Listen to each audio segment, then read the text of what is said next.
안녕하세요. 한 해 끝자락에서 이렇게 영상으로 만나게 돼서 반갑습니다.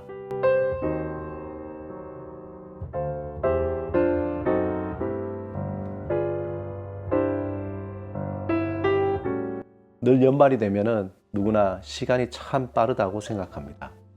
2023년도 시작한 지 어제 같은데 벌써 12월이 되어 너무나 바쁘게 살아왔는데 또 돌아보니 아무것도 해놓은 것이 없어 커다란 아쉬움의 웅덩이만 파인 것 같은 생각이 듭니다.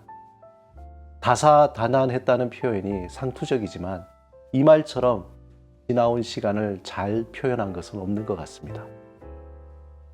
시간에 대한 생각을 하면 개인적으로 기억 속에 깊이 자리 잡은 영화 한 편이 있습니다. 크리스토퍼 놀란 감독의 메멘토입니다. 처음에 이 영화를 보고는 큰 충격을 받았는데요. 이후에 이 영화를 여러 번 보기도 하고 또 지인들에게 적극적으로 소개도 하고 설교나 강의에서도 인용하기도 했습니다. 지금은 거장이 되었지만 당시 크리스토퍼 놀란 감독의 초기 작품으로 본인이 감독 또 각본을 맡은 저예산 독립 영화였습니다. 하지만 이 내용은 탄성이 나올 만큼 아주 훌륭한 작품입니다. 아내의 죽음으로 단기 기억 상실증에 걸린 남자의 복수극과 반전을 그린 미국 범죄의 스릴러 영화입니다. 자세한 줄거리는 생략하고 보지 못한 분은 꼭 한번 시청해 보시기를 강추합니다. 무엇보다 이 영화의 백미는 시간 역순으로 전개되는 내용이 있습니다.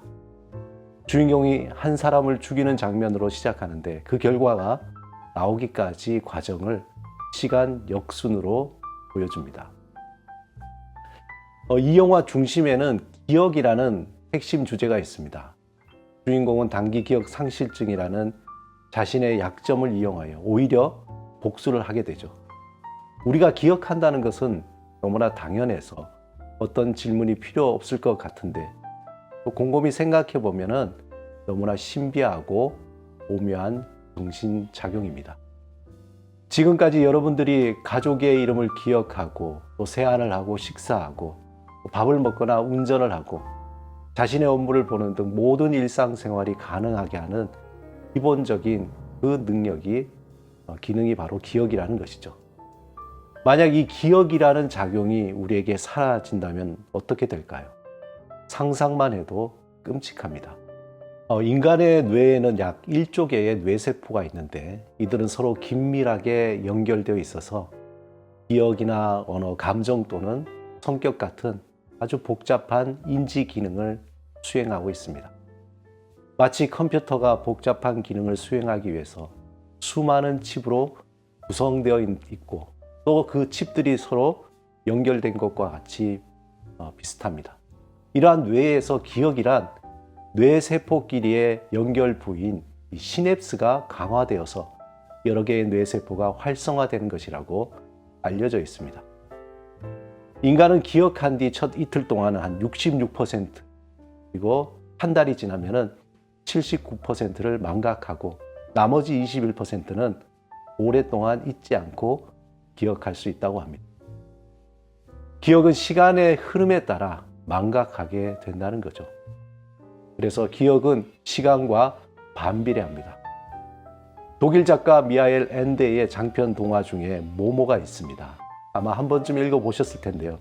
흥미롭게 이 책의 부제는 시간 도둑과 잃어버린 시간을 인간에게 돌려준 소녀의 불가사의한 이야기입니다.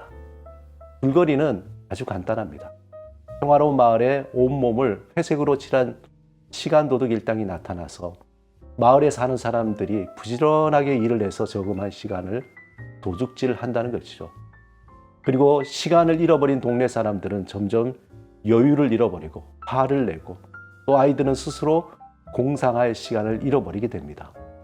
그러자 주인공 모모는 시간 도둑 일당과 싸워 잃어버렸던 시간을 돌려준다는 이야기입니다. 이 소설이 우리에게 주는 경종은 이것입니다.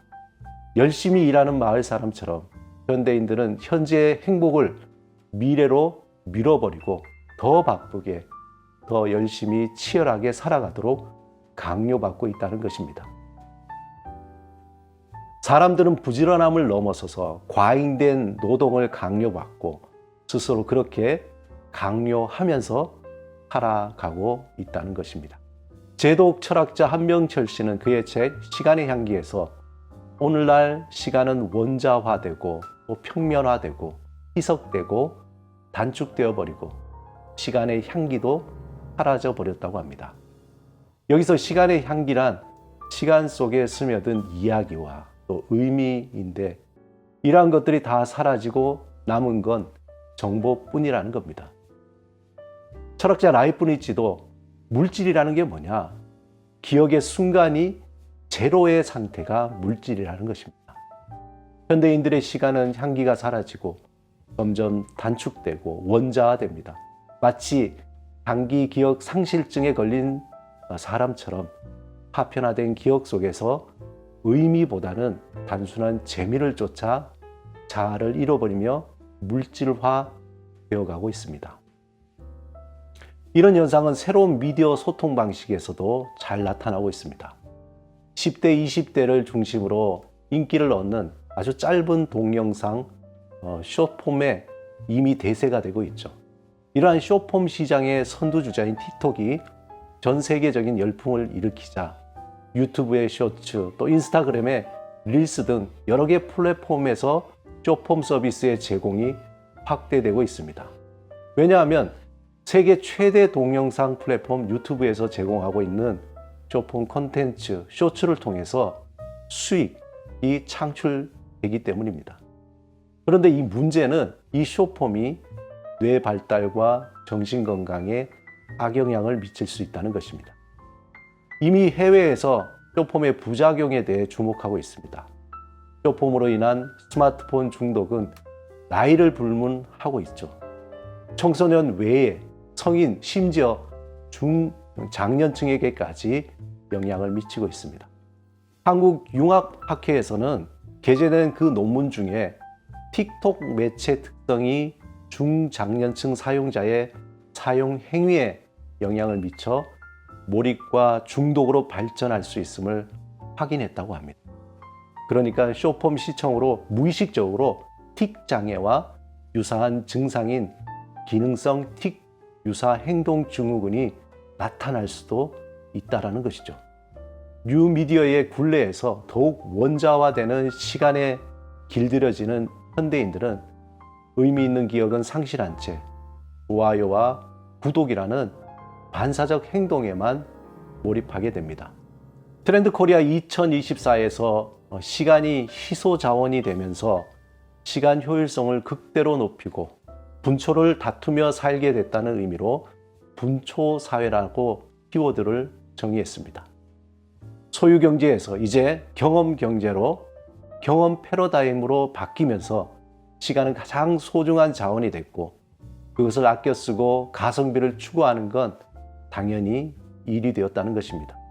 이러한 분초 사회에서 시간의 가성비를 높이고자 돈보다 시간을 중시하고 사용 시간 단위를 조각내며 여러 가지 일을 함께 처리하게 됩니다. 일단 결론부터 확인한 후에 일을 진행하거나 또 실패 없는 쇼핑을 바라면서 극한의 시간 효율을 추구합니다. 또 시간 사용 밀도를 높이기 위해서 시간의 저글링 그리고 모바일 환경에서 탭을 여러 개 동시에 열어놓고 다양한 작업을 수행하는 멀티태스킹이 대표적인 예입니다. 문제는 이러한 미디어의 변화와 시간에 대한 이해에 따른 행동이 변화되는 것이죠. 시간은 갈수록 원자화되고 평면화되고 희석되고 단축되면서 기억은 의미를 상실한 공허하고 상업화된 이야기만 잔뜩 쌓아놓은 창고가 되고 있습니다. 한명철 씨의 최근의 작 서사의 위기에서 이 시대상을 날마다 새롭고 자극적인 뉴스거리가 넘쳐나는 시대, 이슈에서 이슈로 빠르게 이동하는 사람들, 스스로 자기 존재를 정보로 전락시키는 사회라고 진단하고 있습니다.